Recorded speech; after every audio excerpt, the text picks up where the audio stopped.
I walked in through the side entrance. No spotlight, no announcement, just the sound of gasps snapping through the wedding hall like broken glass. Heads turned, whispers rippled, and my daughter, the bride, went pale. Her champagne glass trembled, her lips parted, but no words came out, because I wasn't supposed to be alive. She told everyone her father was dead. I stood in the back for a moment, took it all in: white roses, crystal chandeliers. Her dress, elegant, expensive, paid for with the inheritance she was almost about to claim. They say the dead can't speak.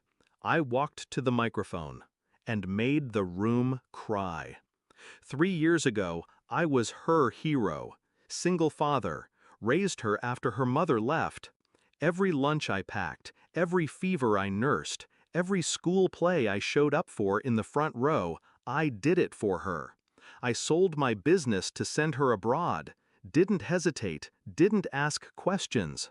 Love doesn't keep receipts, but betrayal forces you to open the ledger. The calls came less and less. The messages turned dry, mechanical. Then one day, silence. Months passed. I thought she was busy, until a friend in London sent me a link. Her engagement announcement. She didn't tell me. I tried calling, texting, no response. Then I reached out to her fiancé's family, and that's when the real knife twisted. We were told her father passed away years ago, dead. She had buried me, not with shovels, with lies. I sat in the dark that night, heart pounding, mind sharp. I wasn't sad. I was still, controlled. She wanted a clean slate, a story where her father was out of the picture, old, unpolished, embarrassing. So she rewrote me. But stories, real stories, don't die just because someone stops reading them. I made a few calls, quietly. My lawyer updated my will.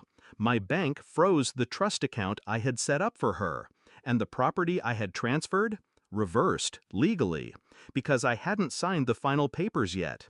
She thought I was gone, but I was just patient. The wedding was in Istanbul, a destination affair, grand, lavish, shallow.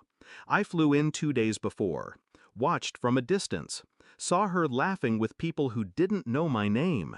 One of her bridesmaids said it again: "Her father died, right?" And she nodded. I waited until the vows were done, until the music faded and the MC invited guests to speak. That's when I walked in. Black suit, calm face, quiet vengeance. Like a ghost with unfinished business. At the mic, I didn't raise my voice. I didn't curse. I simply said, "My name is Rihan. I'm the father of the bride." I wasn't invited. I wasn't supposed to exist. But I do. You could hear hearts drop. Her fiancé's father stood up, confused, angry. "You said your father was dead." She didn't answer. She just stared. I turned back to the crowd. I raised her alone. I gave her everything.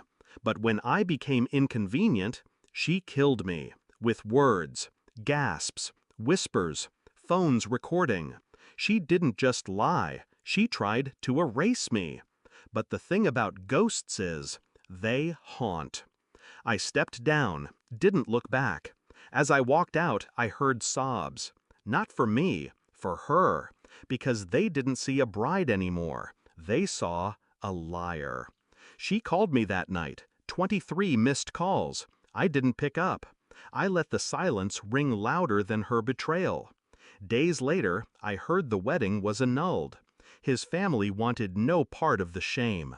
The photos were pulled offline. The venue refused to refund. Weeks passed.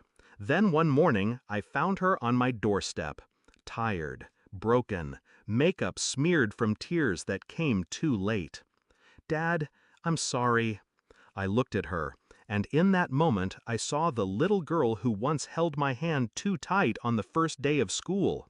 But I also saw the woman who buried me to climb higher. I didn't scream. I didn't slam the door. I just said, I died once already. You mourned nothing. And now, I live without you. People think revenge needs fire, but sometimes it just takes walking into a room you were never meant to enter and existing loudly, truthfully, unapologetically. That's what makes the liars cry.